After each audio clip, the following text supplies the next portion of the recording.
Hi guys, welcome back to the Ateos YouTube channel. Today we're gonna do a quick video on how to update your ECU Master EMU Black to the V3 software.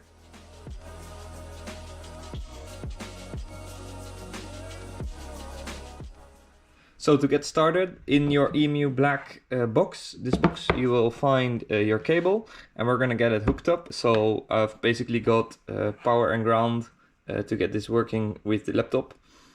In a controlled environment, so it makes it easy for you guys to see what's happening. So I'm gonna get these connected.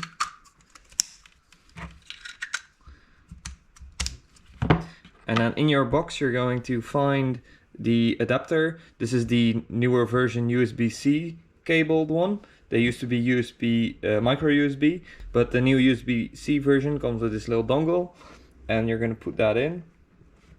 It'll click in and adapt that to the laptop. So this is my testing setup. It's a 12-volt battery connected to a switching box that just powers the ECU. You'll hear it bleep once it's turned on, like this. And you also hear the laptop see that it has a new input. And we'll go to the laptop right now.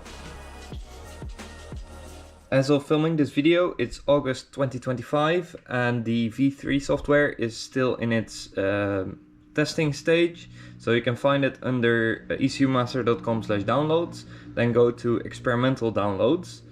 And here you'll find the most up-to-date version of the ECU Master software. So let's scroll down to the EMU Black and get the client for Windows, and then the V3, you can see it right here, the update date and the install button. So you can install that right now. So when I'm opening the software, you can see it says V3 right there. So first time connecting to the ECU, you'll see that it gives you a little pop-up. There you go, firmware V2 detected.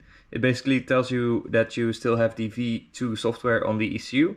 It's basically an automatic update, so you don't really have to do much. The only thing I do recommend, if you are running this in the car, please disconnect the injectors and the coils, because it's probably going to load a different map or an empty map when you have updated it, and you don't want any of the coils or injectors to be pulsed rapidly and could do damage to either the coils or the engine or something bad. So please do disconnect those before updating.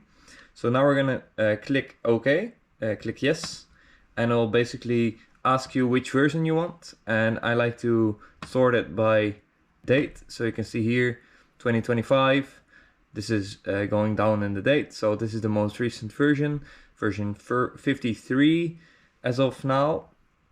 So I'm going to choose this one, and then it's going to update for me, and this will take a bit, so I will get back to you guys once this has been updated.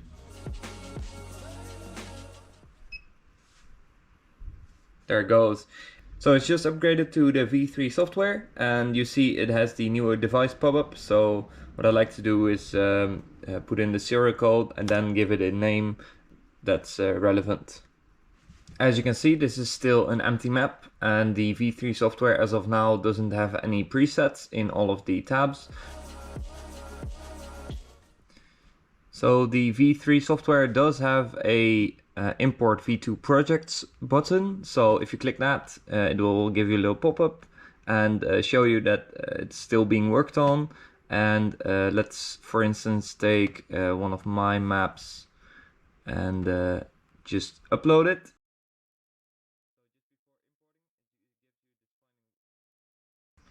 So if you import your own map, you can actually see it goes and cycles through, but there it goes. Definition file loaded successfully.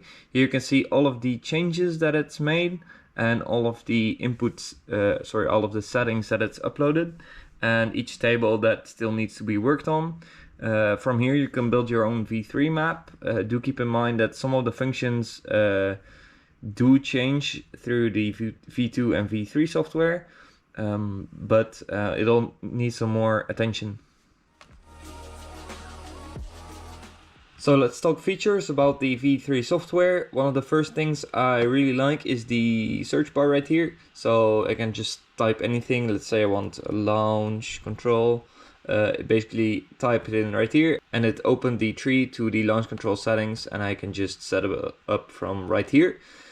You used to have parametric outputs, which were basically outputs that you can configure yourself, so basically a function, but they've changed those. Now you have more, you have 12 universal ones that you can use.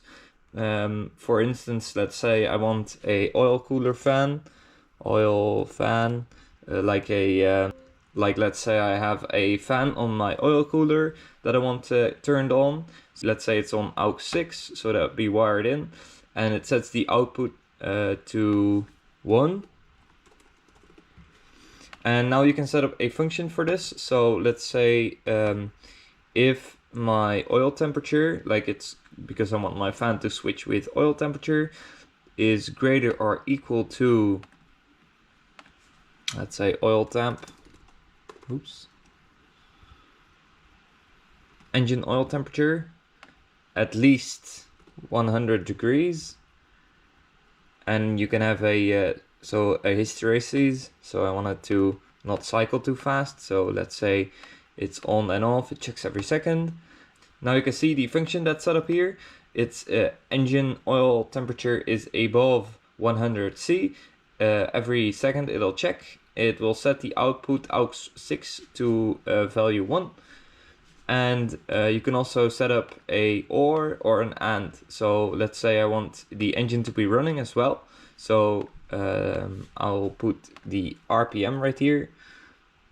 It has to be at least 500 RPM. Now you can see my oil temperature dependent fan will be switched on AUX 6 to value number 1, which is on, when the engine oil temperature is above 100 C and the RPM is above 500 RPM. So basically when the engine's running. And you can put many more functions in here. So let's name that. Now you see function 1, oil fan. So you can set up many more of these, and they can be virtual as well. So a value that's just stored in the ECU that's used somewhere else. And these have pretty much infinite options. Yeah, you can do so many things with these. So thank you guys very much for watching. I hope you learned something today. If you want an ECU like this one, or a plug and play kit if you're running an MX5, we have videos on that too. And we offer them at mpperformance.eu. Thank you guys very much for watching, and I will see you next time.